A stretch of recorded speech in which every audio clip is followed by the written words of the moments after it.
Hi, I'm Jason Hommel, and I'm going to be reading the introduction to my book, The Copper Revolution, Healing with Minerals. So I believe copper is the most important nutrient, the least popular, the most needed, the most slandered, the most misunderstood, and the cheapest of all minerals. The National Institutes of Health, the United States government, did a study showing that 81% of people have less than two-thirds of the recommended daily allowance of copper of zero point 0.9 milligrams. I have no monetary bias because copper is a micronutrient, therefore, copper supplements are extremely cheap, almost free. You can double your copper intake for about 2.4 cents worth of copper sulfate that will last you about 3 years. That's not 2.4 cents a day, that's 2.4 cents worth of copper will make a small 2-ounce dropper bottle containing 1,180 milligrams of copper that will last for 1,180 days if you take minimum amounts. If you take a lot, that might last about 1 to 2 months. But if you buy a supplement in the store, it's typically $10 a month. At the cheapest, you're paying for convenience, labeling, bottling, and shipping.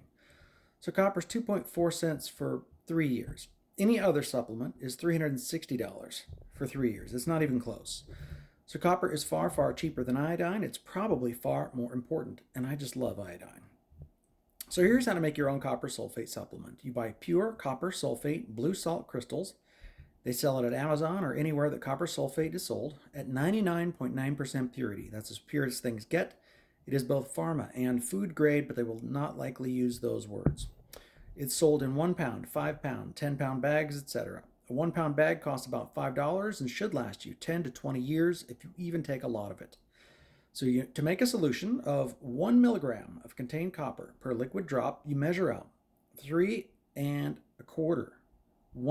teaspoons of copper sulfate crystals into a 2-ounce bottle, or 1 teaspoon of copper sulfate per 5 ounces of water, or 1 cup is 8 ounces of water, so a third useful ratio is 1 teaspoon and 5/8 of a teaspoon of copper sulfate per cup of distilled water. The point here is that this book is not advocating a way for me to get rich selling copper supplements, and I have been accused of that. I do not even sell copper supplements. The point is that this information is purely for your own health and well-being with no monetary conflicts of interest attached. Copper deficiency appears to be implicated, from the research I've done for my book, in nearly all of the most common causes of death. Increasing copper intake will dramatically improve a wide variety of health issues, increasing the quality of life. In particular, many of the things that copper does in the body appear to keep us both looking and feeling younger. Increased collagen eliminates wrinkles. Increased dopamine and melanin help to increase the color of the hair, reducing gray hair. Increased collagen strengthens bones, joints, muscles, and eliminates many body aches and arthritis and other connective tissue disorders. Increased collagen eliminates many other signs of aging, such as aneurysms, heart conditions. Increased ATP boosts energy. Copper kills germs, it boosts immunity, increases red and white blood cells. Copper also helps a wide array of diseases, discomforts, problems, and ailments that are generally not listed as causes of death.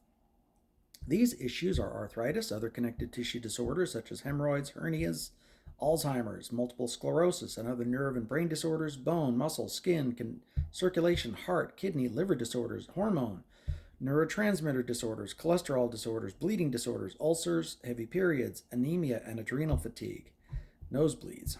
And as copper helps to detox fluoride too, then copper helps fix a list of 180 symptoms associated with fluoride toxicity, including cancer.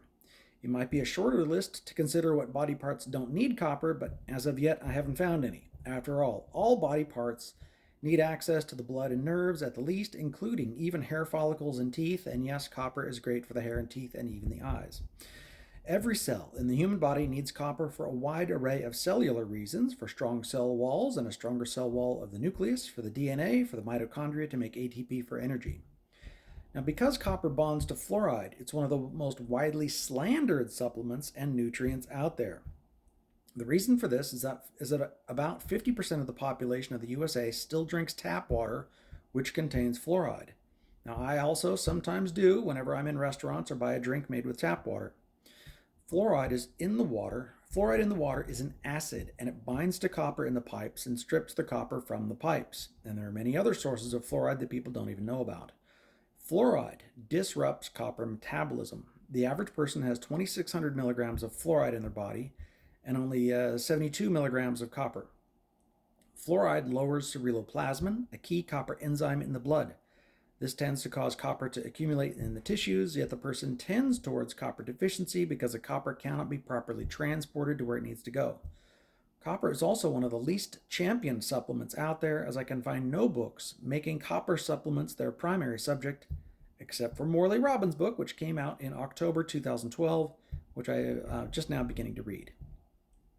So humans are both naturally resistant to and skeptical of new information, and yet it is exactly the unknown truths that are typically the most valuable of information to learn. Humans also have trouble with confirmation bias, in that we tend to look for information that confirms what we already think we know or may have heard.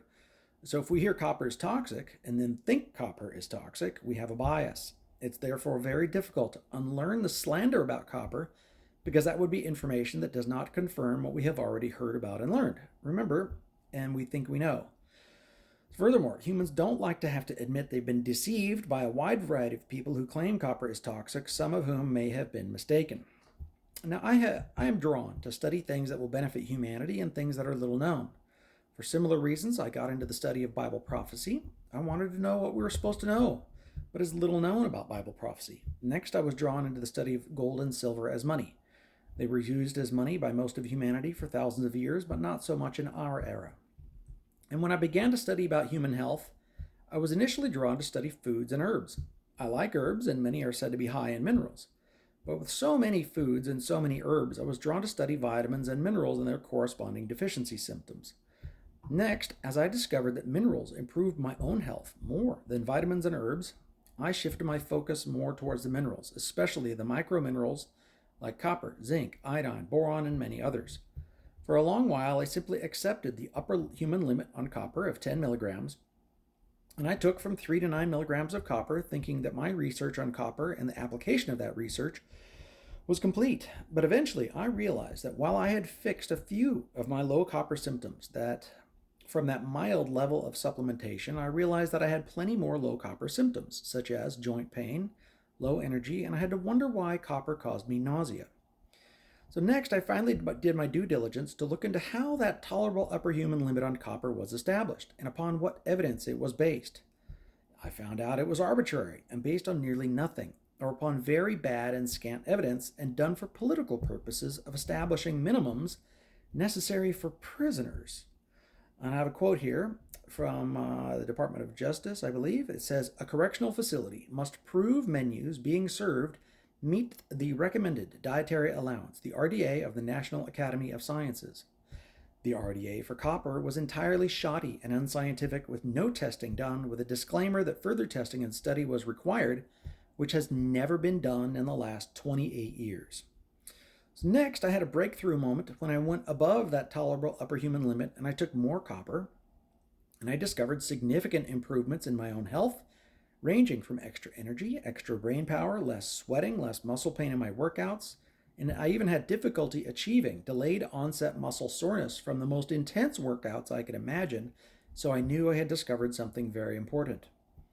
I had another big breakthrough moment when I learned to make my own liquid copper sulfate solution, which was ridiculously cheap, which I could apply to the skin to get even more copper and bypass the digestive system and nausea. Next, I realized that there are no people really championing copper as a supplement, no books on the subject, except now for Morley's, and that many of my favorite health gurus have also overlooked doing any deep study into copper.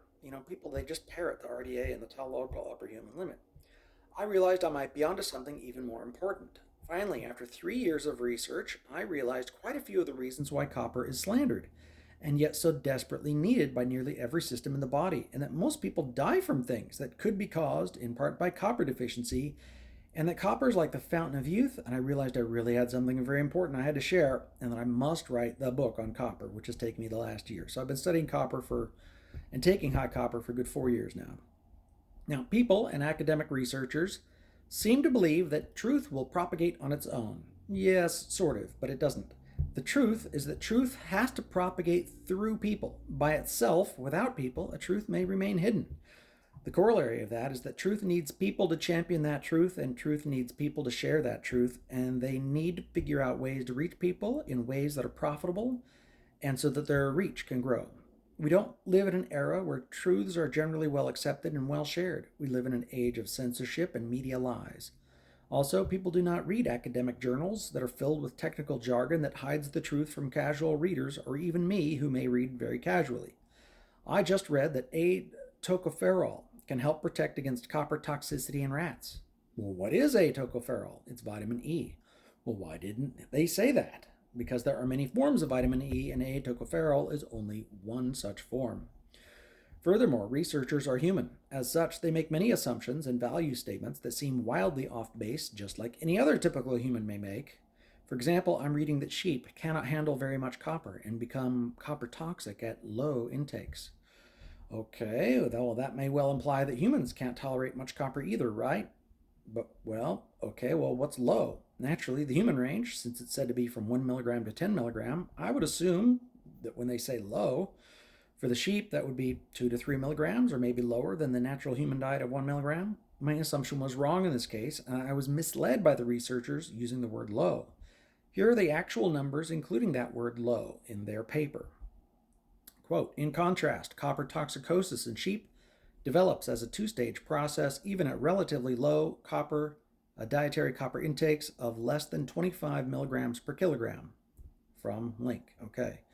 All right. Well, how much food or water does a human consume? 2.5 kilograms per day. All right. Well, what's 25 milligrams of copper per kilo is 2 times 2.5? That's 62.5 milligrams. So, wow, that's 6.25 times higher than the upper human limit of 10 milligrams for a human. And that's low? Low compared to what? Other animals? Am I wrong, or is the researcher wrong for using the word low? Well, that could be low, again, compared to the pig or the rat, which can tolerate much higher levels of copper. But the low sheep tolerance is also over 500% higher than what a human can supposedly tolerate. So it's very easy for researchers to accidentally hide or distort truth by bad value judgments, which then gets further distorted by other researchers who quote it by the use of imprecise grammar and accidentally poor value judgments added into their text. For example, people will say that humans might be like sheep and cannot tolerate low copper, and that would be junk science or not even scientific at all. I mean, even if we're like a sheep, we can handle at least up to 62 milligrams, right? So again, research on copper is limited in many ways. Copper has many interaction effects on many other minerals, and it appears that these interaction effects are curvy curves. For example, at very low levels of calcium, copper is not absorbed very well. Then, at some levels of calcium, calcium helps a body absorb and utilize copper better than without enough calcium. And in turn, copper helps the body put calcium into the bones so they work well together. But at higher levels of calcium, calcium can block copper, preventing its absorption. So again, what is very low, what is some, and what is high? Neither I nor the researchers are yet very clear on that. I assume low calcium is in the 100 milligram to 300 milligram range, and that a high range is 500 to 5,000 milligrams of calcium, but that's just my educated guess. The point is that the researchers need to test copper along a wide array of both other minerals and other vitamins, and also at varying amounts of those vitamins and minerals. As one guy put it, why bother even studying or taking any minerals, because these interaction effects will not be fully known for the next several hundred years. On the other hand, we don't need to fully know everything about how exercise benefits us before actually getting the benefits of exercise, and I think the same is with the minerals. Better take some than to be deficient. And there are two other ways copper research is hindered. Today, it's become unethical to induce copper deficiency to see what it would do. That would harm people. That didn't seem to stop researchers in the 1960s, but today studies like this would not be approved. Furthermore, the US government has set the tolerable upper human limit on copper at 10 milligrams. While they do not ban studies above that level, actual studies on what copper does above this level are also very rare. I have found only one study mentioning people taking 20 milligrams for very short periods. Furthermore, it's not like we should not take minerals due to risk, because risk is everywhere. There's a clear risk of copper deficiency. In fact, most people in America may be suffering from copper deficiency, and by most people, probably well over 80 to 90%, maybe even nearly everyone, maybe 99.9% of people, which means, yes, you and me. We need to know enough to take reasonable, well-protected action. Not taking any action to supplement copper is also a choice and a decision. Perhaps it's the default decision, but it's still a choice nevertheless. I agree and understand that oversupplementation of copper can be bad, just as too much exercise can be bad and lead to overtraining, exhaustion, lack of recovery, and injury. Ironically, it may very well be that one of the biggest dangers of too much exercise is copper depletion. But how much is too much if the government's tolerable upper human limit is not based on reasonable science? What's a better realistic level? Copper deficiency is also a risk and a problem. Having suffered from copper deficiency myself, and having found the solution by taking ultra cheap copper, well, let me just say, copper deficiency symptoms like bleeding, sweating heavily, joint pain, muscle pain, neuropathy, brain fog, involuntary napping, low energy, depression, fainting, and many other things are not things I'm willing to tolerate when there's no reason for it, and when the solution is obvious and cheap. So I take copper. I am most interested to learn what are the optimal levels of copper to take, especially for athletes. Nearly nobody has ever written on this or even attempted to establish an answer, not according to my extensive and repeated research. So, in this, perhaps I'm paving the way. There are also a few other people similarly seeking to establish the answer to the same question, but the only people I have found are people who have been following me so far. So again, I haven't found any other big copper researchers looking to answer this question, or maybe they're just not publishing things I was able to find or read, but I read on this subject all the time for fun. For example, I just tried again. I found this the Canadian Academy of Sports Science, Nutrition. They repeat the same quote, and they quote the same old USA upper limit of 10 milligrams of copper. Come on, Canada, do your own research. So for me, because I exercise a lot and I take plenty of other copper antagonizing vitamins and minerals, I'm finding that 10 milligrams of copper is a minimum for me and eventually still results in some deficiency symptoms. I've had good results with 20 milligrams, which may be more optimal. I've had a few months of labored breathing at levels from up to 30 milligrams when I first pushed it to those levels. Now I no longer have that problem. I don't know why. I got that. Was I detoxing? Was I taking too many other copper blocking supplements just to be safe? Was that continuing to block my copper? Was it dehydration from getting too thirsty? Was it something I just had to get past? On the other hand, optimal levels of copper help me to sprint and help me retain water so I can work out for an hour and not need to take a drink. That's pretty cool. And if I'm able to sprint, then how bad were my lungs really when I had the breathing issues? When I was copper deficient for most of my life, I had to drink water all the time when weightlifting, between every set. So something good is definitely happening, because now I can go an hour without having to drink water. So I believe too much copper can also deplete vitamin C, deplete zinc, deplete niacin, and maybe deplete several of the B vitamins. Too much copper can deplete or block iron absorption, and without iron, anemia develops, which has a symptom of getting out of breath, exhausted easily, and tired easily. But copper also fixes anemia, and there is such a thing as copper deficiency anemia because copper is needed to help turn iron into red blood cells in the bone marrow. In fact, I think most all anemia is copper deficiency anemia. Let me take a break here for the book. There was only one guy who took 2,000 milligrams of copper a day, and he developed anemia after 4 months. So you probably have to go to really high levels to deplete the iron. Again, does copper deplete iron? Perhaps depletes the wrong word.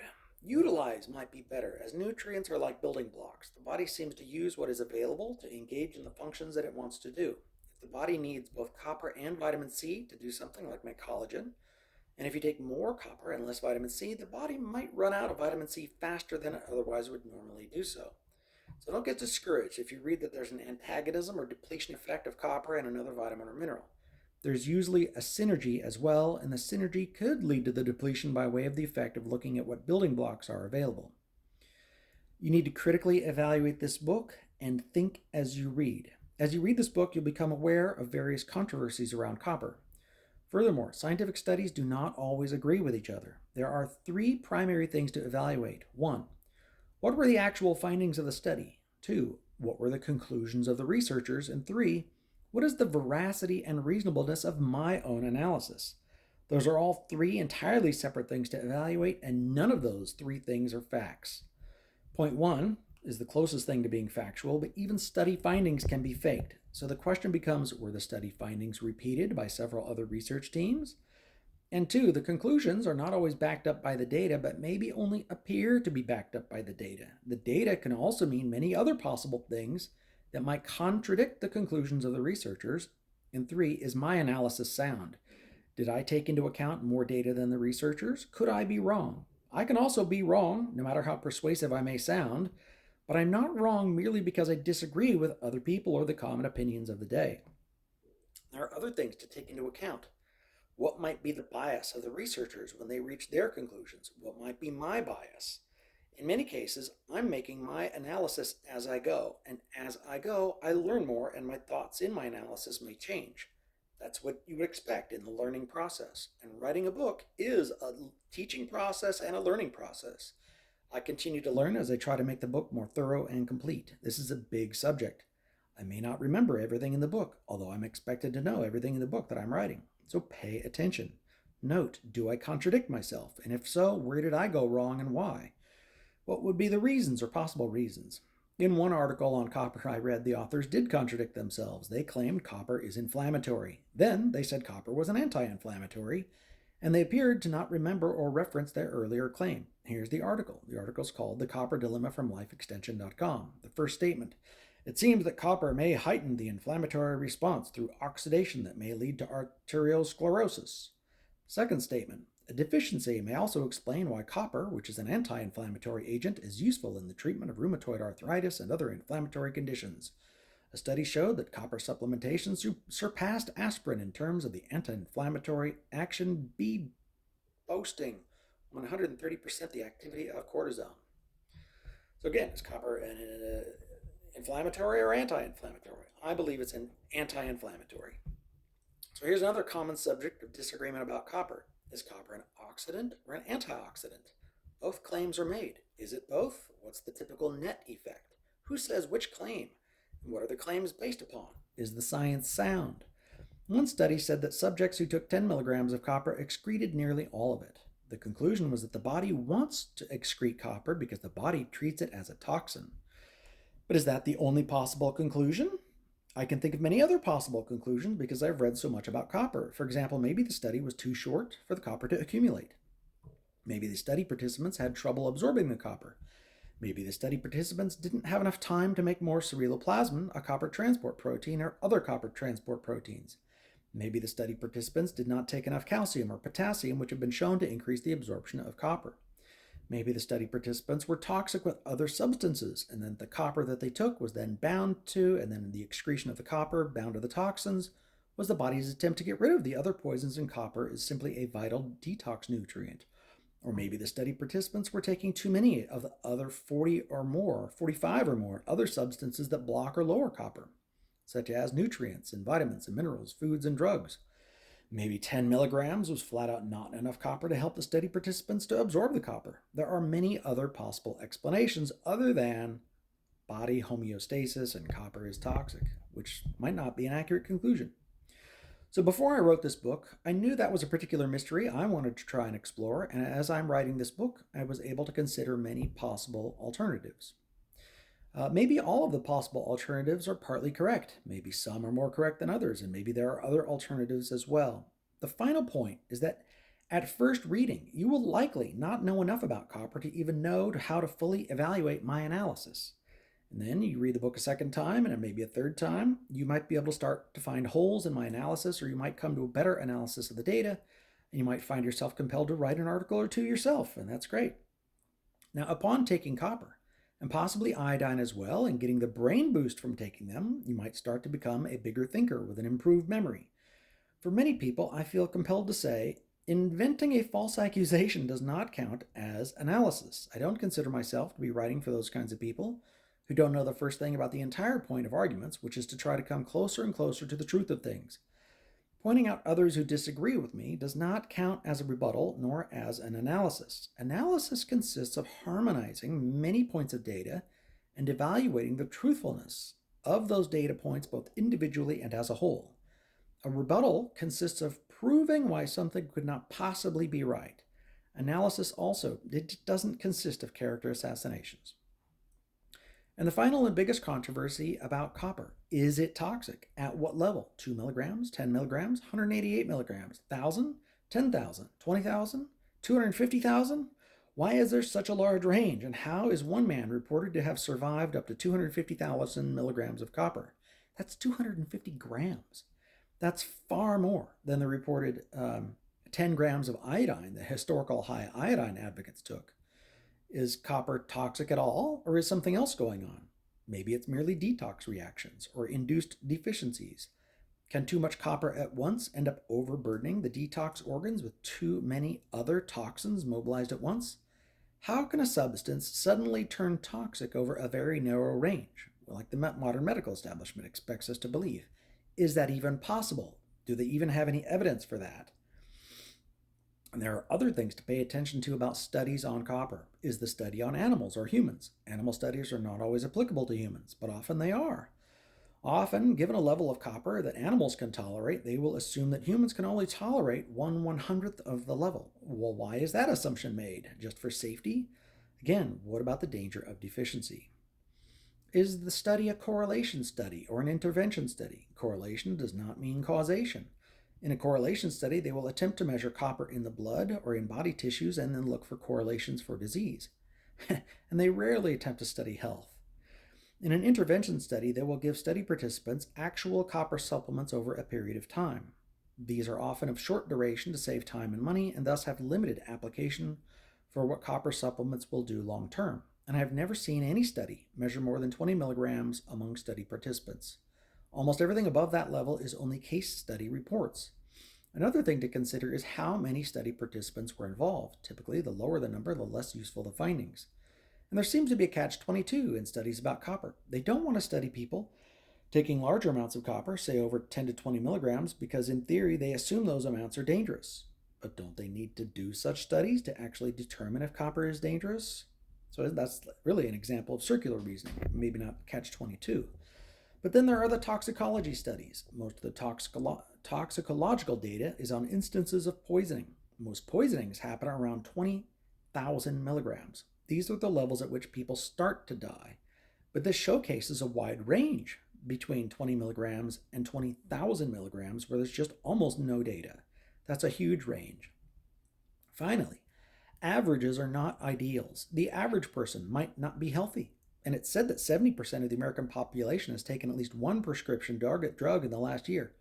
They wouldn't do that unless they had health problems. And what if 70% of people are copper deficient? What if it's 99% or 99.9% deficient? Then the average person's copper levels would indicate copper deficiency. When you go to get tested and they compare you to the average, is that even useful? What if the average IQ is 100? Well, it is by definition. Does this mean that a person with 130 IQ has excess brain power and should drink a lot of beer to become more normal? The averages are not always ideal. Look at athletes. They have above average levels of strength and health, typically. So it's rare to see an athlete at the top of the game get cancer or be unhealthy. So, my point is I want to be above average. Wouldn't you? Sure. Being above average is just fine. I personally have taken between 10 milligrams to 30 milligrams to 70 milligrams of copper over the last 4 years, and I am at the very least a data point, and my health has never been better.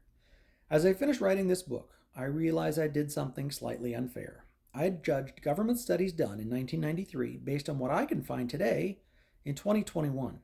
But 1993 is the era before the internet. It was 28 years ago.